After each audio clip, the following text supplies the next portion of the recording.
So most of us understand that air pollution is a serious health problem in India today. I don't want to go over those facts again in this video. You can find them out from many other sources. What I want to talk about instead is what can we do about this as an individual, on a personal level, and on a policy point of view.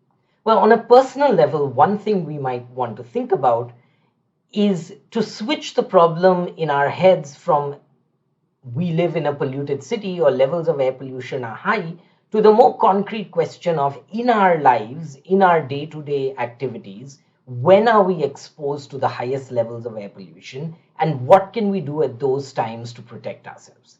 And we often hear that rich and poor people breathe the same air. In fact, if you look at the data, there's a lot of evidence that poor people are far more exposed to air pollution during the day. But whatever your income levels might be, you can now try and track when you are most exposed to air pollution. So for example, if you work in an air-conditioned office with air purifiers, that's great. That's 8 hours of your day where your exposure is low. If you work outside, then you're likely exposed to high levels of pollution. If you travel to work in an auto rickshaw, you're exposed to high levels of air pollution during that time.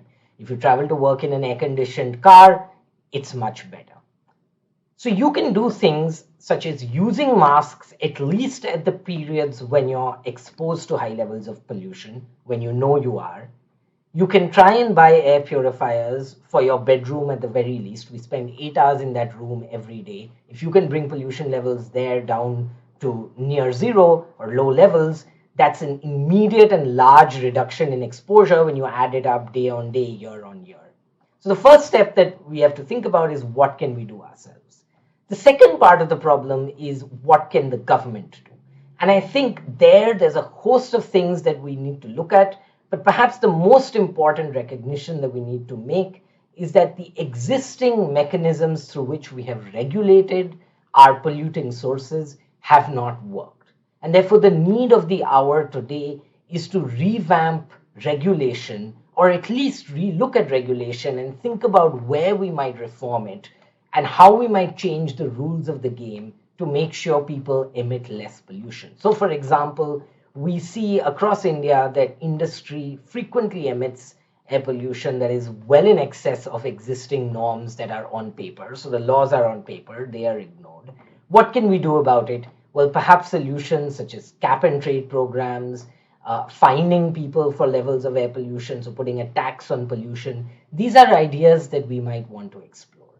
And a second area, and of course we can't go over all of them, but a second big area that we might want to focus on is looking at what fuels people burn in our homes. And we often think of this problem as, we pay attention to it, as poor people are burning wood or coal or biomass of different kinds.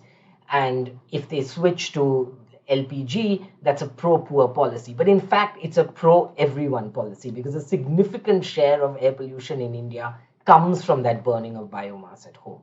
And so we should be willing to pay a lot, all of us, in taxes and through the expenditure of the government to change the fuels that people use in their homes.